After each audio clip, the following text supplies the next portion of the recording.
acerca de hipersensibilidad. Vamos a hablar de hipersensibilidad tipo 2 y tipo 3. Ustedes ya han hablado con la doctora Tino Zapana acerca de hipersensibilidad tipo 1 y tipo 4. ¿Ya? Entonces, acá vamos a ver conceptos generales. Vamos a ver siempre cuál es la diferencia entre una hipersensibilidad tipo 2 y tipo 3. Porque ambos son mediadas por anticuerpos. IgM. La única diferencia es que el antígeno, uno se encuentra en las superficies celulares o en las matrices celulares y el otro se encuentra soluble, que significa que se encuentra en el torrente sanguíneo. Por esto, si nosotros lo vemos acá, el antígeno se encuentra pegado en la membrana celular y acá el otro antígeno se encuentra soluble y pues ustedes se dan cuenta gráficamente estos anticuerpos se van pegando y estos se van a ir depositando en vasos sanguíneos, por ejemplo en las vasculitis, y ahí se produce el proceso inflamatorio. Entonces, como dice la definición, es una reacción inmunológica donde los anticuerpos, ya sea IgG o IgM, se unen a antígenos insolubles en comparación a hipersensibilidad tipo 3 en las superficies celulares o en la matriz extracelular. Eso es bien importante que lo tengan como concepto. 2. La diferencia crítica entre el 2 y el 3. ¿Sí? A diferencia de la hipersensibilidad tipo 3, que ataca antígenos solubles, por eso se llama así, formando inmunocomplejos circulantes, que eso es el tipo 3. El tipo 2 es específica del tejido y es citotóxica. Específica del tejido, ¿qué significa? Ayer hemos hablado sobre ¿qué se llama esto? Sobre enfermedades autoinmunes organoespecíficas y sistémicas. Entonces, aquí estamos hablando específica del tejido. Casi la gran mayoría se puede describir con este tipo de hipersensibilidad, aquellas enfermedades autoinmunes organoespecíficas. ¿Sí? Y el origen de los anticuerpos, estos que van a circular como autoanticuerpos, puede ser por reacción cruzada, mimetismo molecular, que ya hemos hablado un poco el día de ayer, que puedan ser propios de las células B, o por antígenos exógenos, como transfusión y trasplante. Por ejemplo, transfusión, que yo le transfunda uno que es O, yo le transfundo A. Entonces, por que son incompatibles, va a haber una reacción de hipersensibilidad tipo 2. ¿Ya? Entonces, ¿cuáles son las 3 vías de destrucción celular en hipersensibilidad tipo 2? Una es la fagocitosis, conjuntamente con la ozonización, la citotoxicidad directa que hay y la activación del complemento. Esas son las 3 vías por las cuales se puede activar estas células. Una vez que el anticuerpo se une al antígeno, como podemos ver en la imagen, se desencadena cualquiera de estas 3. Es la primera vía donde la célula es marcada para ser ingerida por el macrófago.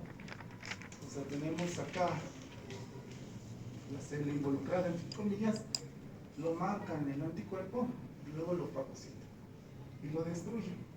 ¿Sí? La citotoxicidad, lisis por células NK sin fagocitosis. ¿Qué significa? Acá tenemos el anticuerpo que está pegado a la célula o a la superficie celular.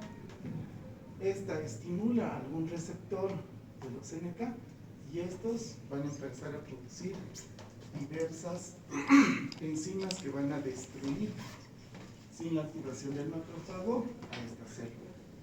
Y la tercera es mediante la activación del complemento. Estas hacen porinas para que destruyan mediante apoptosis celular, formación de los MAC o las anafilatoxinas como es el C3A o el C5, ¿verdad? Entonces, ese mecanismo de ozonización y fagocitosis, un poquito más detallado aquí, el anticuerpo actúa como una auxina recubriendo la célula del objetivo, así como lo pueden ver en el dibujito. Sigue el macrófago o el neutrófilo que produce fagocitosis, va a reconocer la porción FC, o sea, el palito que tiene, ¿no? No las antenas, sino el palito. lo va a estimular y por lo tanto, por diversos mecanismos, ya sean por enzimas o radicales libres de oxígeno, van a destruir esa célula, ¿no? Y en muchos casos no es la única vía, sino que puede aparecer otra vía, como es el complemento, que va a ayudar a este mecanismo de fagocitosis y ozonización. La citotoxicidad celular dependiente de anticuerpo es lo que ya hemos hablado, ¿no? Es la lisis de la célula con objetivo sin fagocitosis. Acá, ¿quiénes van a actuar? Las células killer, macrófagos y también los eosinófilos. Acá, por ejemplo, si hablamos solamente de los MK, el receptor 3G de la porción EPC va a ser quien va a estimular en este caso, al NK, y posteriormente van a liberar gránulos o perforinas o enzimas que van a destruir esta célula. Esto ustedes ya lo conocen. Esto ya lo han visto con la doctora Cortés. Pero de una u otra forma, ese es el mecanismo. En este caso, si nosotros tomamos a la célula como objetivo, puede ser una bacteria, puede ser un virus, etc. Pero en este caso son células propias de nuestro organismo que de alguna u otra forma está sufriendo algún daño, ya sea por ozonización, ya sea por citotoxicidad celular mediada por anticuerpos, y el último es mediada por el complemento. Es la activación mediante los anticuerpos. Ustedes saben, una de las funciones en el sistema inmunológico de la IgM es la activación del complemento, ¿verdad? Entonces aquí lo activan, la vía clásica, y se forma el complejo de parque de membrana que hace que luego tenga varios poros y pues se dice la célula, ¿no? En este caso no sería una bacteria, un hongo, etc. Una bacteria más que todo, en este caso sería una célula de nuestro propio organismo, ¿sí? Va a producir una lisis osmótica y un efecto secundario va a liberar diversas anafilotoxinas, como es el C3A o el C5A, que reclutan la inflamación. Se va a ver un proceso inflamatorio donde se esté produciendo esto. Entonces, ejemplos, tenemos las reacciones transfusionales hemolíticas, lo que les dije hace rato. Cuando yo administro una sangre incompatible a un paciente que es de tipo A, recibe un tipo B o un tipo O, y provocando inmediatamente la destrucción de los eritrocitos. Ustedes saben que es simplemente un juego entre anticuerpos y antígenos, esto de la compatibilidad sanguínea, es el grupo A, B, AB o el O. Enfermedad hemolítica del recién nacido o eritroblastosis fetal es la incompatibilidad RH entre madre, RH negativo y feto. Vamos a verlo ahorita por un ejemplo, lo que está ahí, donde los anticuerpos maternos destruyen los glóbulos rojos del bebé. ¿Por qué? La madre es RH negativo, igual a los anticuerpos anti-RH positivos. Si no encuentra el feto, lo va a destruir. Anemia hemolítica autoinmune o el síndrome de Guillain-Barré, donde los anticuerpos destruyen la membrana basal tanto de los abandonos como de los glomérulos renales, causando una hemorragia pulmonar o una glomerulonefritis a nivel renal, ¿sí? Reacciones mediadas por fármacos, citotoxicidad inducida. Algunas veces hay algunos medicamentos que actúan como antígenos, doblan al anticuerpo y luego, las células acoplan los fármacos y tus anticuerpos lo reconocen, actúan como un ligando, si no el término, y eso hace que pueda haber destrucción de las células. Por eso se llama anemias hemolíticas inducidas por fármacos, que este sería el mecanismo de hipersensibilidad tipo 2, o la enfermedad de Krebs, donde los anticuerpos se unen a los receptores y al unirse van a estimular y van a producir una tormenta tiroidea o la tiroides de Hashimoto. ¿Qué vamos a lo clasifican con el tipo 5? Es otro tipo de clasificación, por si acaso.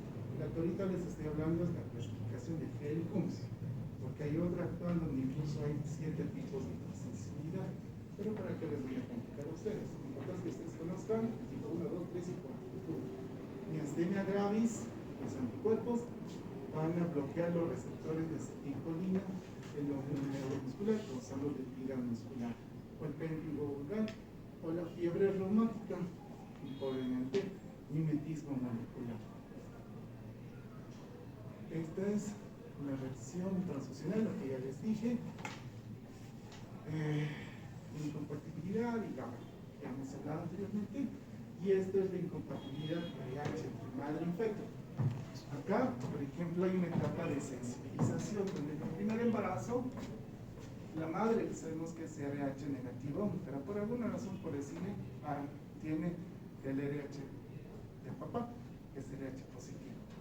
Durante esta primera sensibilización, se van a producir por parte de la mamá anticuerpos anti-RH positivos, no en esta. ¿No? Entonces, hay una sensibilización al parto cuando nace, porque va a haber la mezcla de sangres, y la madre genera anticuerpos IgA, anti-D, o sea, anti-RH positivo. En el segundo embarazo, la madre ya va a tener los anticuerpos anti-RH positivos, y por lo tanto van a destruir los eritrocitos fetales, y los niños nacen deformes, amarillos y deformes, ¿no?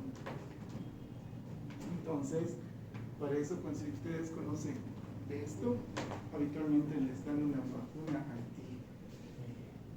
anti-RH, ¿no? O anti-D, como le llaman, ¿sí? O la anemia hemolítica inducida por fármacos, lo que les decía, ¿no? Que el fármaco se pega directamente con la célula y actúa como una pena. Y esto es reconocido, y ya sea por el complemento o por los mecanismos que hemos hablado, lo van a destruir. ¿Sí? Ese sería el mecanismo. El síndrome de Kuit-Pasture, aquí el objetivo van a ser las cadenas alfa 3 del colágeno tipo 4, ya sea en el riñón o ya sea en el pulmón, y por lo tanto, pues estos anticuerpos van a destruir, así se puede ver, por inmunofluorescencia. ¿Ok? Eso es a nivel renal. O el pemphigoide cicatrizal, esto se ve a nivel del globo ocular, ¿sí? Donde puede producir fibrosis, simpleparon, ceguera en muchos casos. Eso lo van a ver ustedes. Es muy raro la patología, pero eso sería la explicación inmunopatogénica, ¿no? Son órganos específicos. Si va el término, si se dan cuenta, son órganos bien específicos, no son malos. O el rechazo hiperagudo de trasplante. Esto puede pasar de minutos a horas. Es, por ejemplo, si nosotros tenemos un trasplante renal, se van a empezar a formar anticuerpos anti-HLA del donante contra el receptor. Entonces van a destruir los, si van el término, o van a producir un proceso inflamatorio a nivel del endotelio, y va a producir una trombosis masiva, y por lo tanto, pues pérdida de líquido. ¿Por qué? Va a haber una necrosis, o sea, de nada le va a hacer. ¿Sí? ¿Ok? Estrategias terapéuticas. Si hablamos nosotros de la eritroplastosis fetal, podemos darle una vacuna anti-RH o anti-D para prevenir la sensibilización de la madre frente a RH negativo. En el caso, por ejemplo, de algunas enfermedades donde hay anticuerpos circulantes en demasía, ejemplo en las encefalitis autoinmunes donde tenemos anticuerpos NMDA, por ejemplo, le damos terapia inmunosupresora, no mejora, le damos plasmaféresis. Lo que hacemos es remover esos anticuerpos. Como no hay anticuerpos, no hay lesión, ¿no? Es una forma. O la supresión, y ya hemos visto con el primer grupo, un uveitis autoinmune o vasculitis, le damos corticoide y methotrexato. ¿Sí? Entonces, para su simplificación, tenemos la unión del anticuerpo o antígeno insoluble o fijo en la membrana celular o en la matriz celular. Los mecanismos, ya saben, fagocitosis, poroxización, citotoxicidad acoplado a anticuerpos o el complemento, ejemplos en sangre, tejido o injertos, y el tratamiento que se les puede dar. La hipersensibilidad tipo 3, como dice ahí, se define como una sobreproducción de anticuerpos, ya sea IgG y IgM, de igual forma, anticuerpo IgG y IgM, pero que el antígeno es soluble, es decir, que es exógeno o es propio. ¿Sí? Habitualmente, en nuestro cuerpo se eliminan antígenos nocivos rápidamente, pero a veces cuando se sobrecarga ese proceso de eliminación, pues si no se pueden eliminar, se produce estos complejos inmunes que de una u otra forma pues son difíciles de eliminar y por lo tanto van a producir un proceso inflamatorio depositándose en los sitios donde se filtran estos. Puede ser el riñón, puede ser, como dice ahí, las articulaciones y puede producir inflamación. Ejemplo, lupus, vasculitis, artritis reumatoide, etc. Por este complejo, ¿no? Que de alguna u otra forma van a producir un proceso inflamatorio donde se vayan a depositar. ¿Sí? Ahora, ¿cómo es que se produce esto? Primero hay la formación, la interacción del anticuerpo con el antígeno en la sangre. Segundo, se empiezan a depositar, por ejemplo, en el endotelio, ¿sí? Así en las paredes del endotelio. Estos acúmulos, ¿dónde? En los lugares de filtración, por ejemplo, en el riñón, articulación, puede ser vía pulmonar, muy buenos lugares, ¿no? Luego de una activación del complemento, y cuando se activa el complemento hay reclutamiento de neutrófilos, hay procesos inflamatorios, se empieza a reclutar varias cosas, ¿verdad? Y empieza un círculo vicioso donde hay mayor inflamación, mayor reclutamiento, mayor inflamación, etcétera, y por lo tanto después produce daño donde se van a liberar diversas proteasas, va a producir necrosis y edema. Sí, entonces es así, es un círculo vicioso. Esto ustedes también ya lo han visto en la doctora Cortés. Solamente que acá el mecanismo de inflamación no se produce por una infección, no se produce por un parásito, un hongo, etc. Se produce por nuestros propios antígenos, ¿sí? Ya sea un antígeno que está soluble, que nosotros lo estamos produciendo probablemente, o que el sistema inmunológico toma extraño y pues se empieza a depositar en varios lugares. ¿Sí? Ahora, ¿cuáles son los mecanismos de la activación del complemento? La vía clásica ustedes ya la conocen, ustedes saben que el C1Q es el iniciador, luego se empiezan a formar o activar como una cascada, ¿verdad? La cascada del complemento como de la población, y 2 y 3 hasta que se forma el MAP, ese complejo de ataque de membrana, ¿no? Y aquí los más importantes son estas dos anafilotoxinas, aparecen así, C3A, C4A, el C5A, que de una u otra forma van a producir quimotaxis, van a reclutar mastocitos y neutrófilos, y por lo tanto pues se va a producir el proceso inflamatorio donde tengamos esto, ¿no? Que puede ser el vaso renal, puede ser el pulmón, puede ser el sistema nervioso central, puede ser el hígado, puede ser el intestino, etcétera, etcétera. ¿Sí?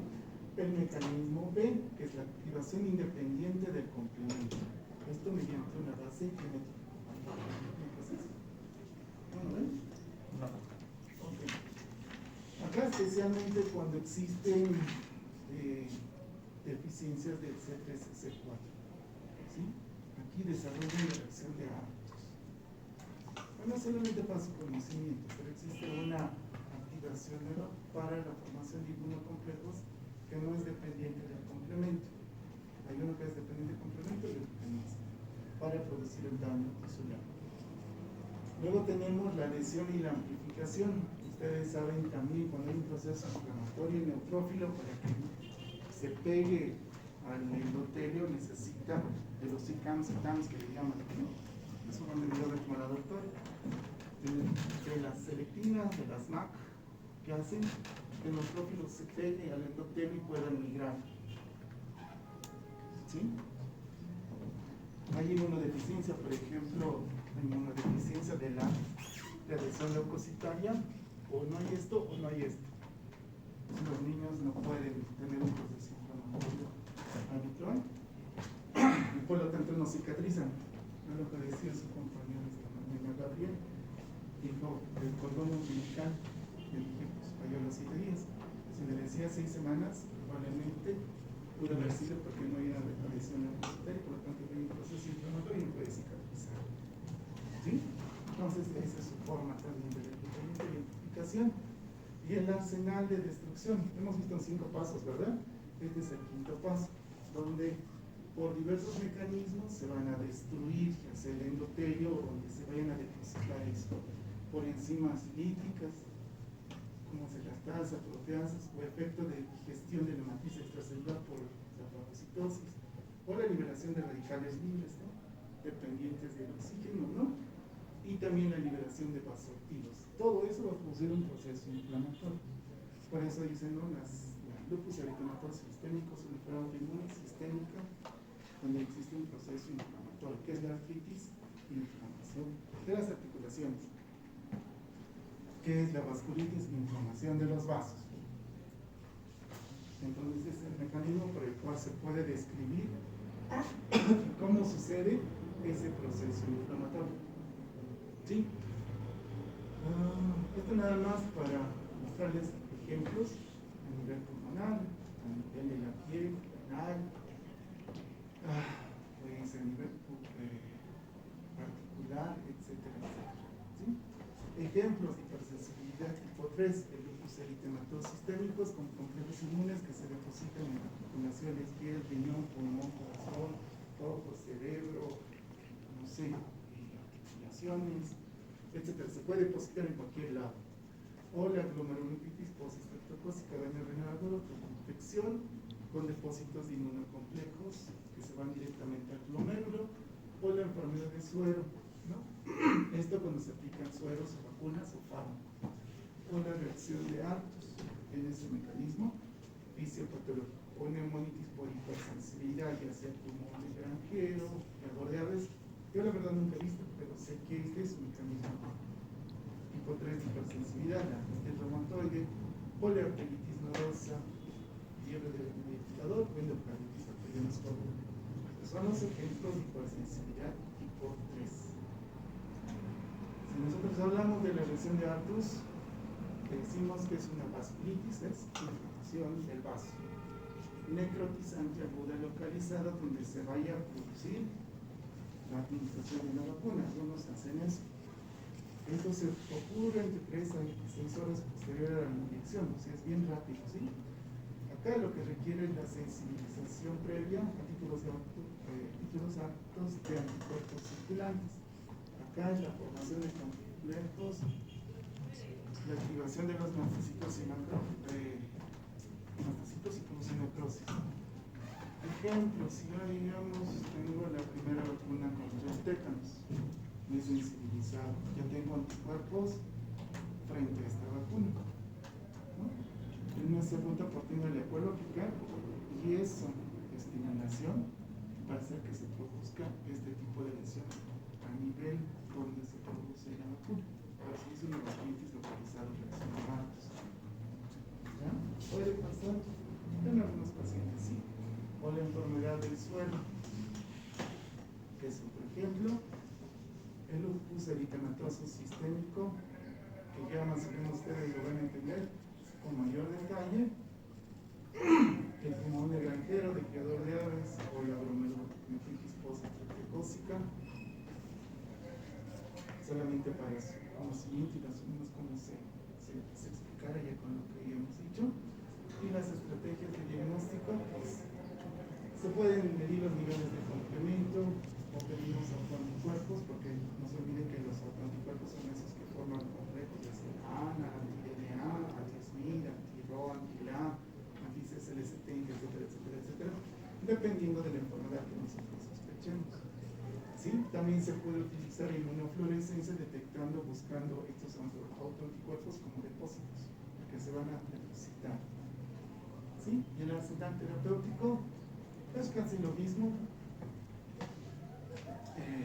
Se le puede dar AINES, antihistamínicos, supresión, corticoides, o, por ejemplo, en el lupus se puede dar ciclophosphamida, anticuerpos monoclonales, etcétera, etcétera, que eso ustedes ya lo van a ver más en reumatología.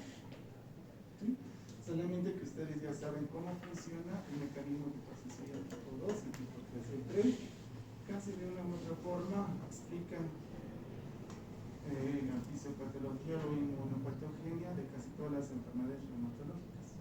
Lupus, artritis, vasculitis, dermatomiositis, polimiositis, síndrome tipo líquido, etcétera, etcétera. ¿Sí? No se les va a ser difícil cuando lean ustedes en reumatología. ¿Sí? Y lo que les decía ayer, en muchas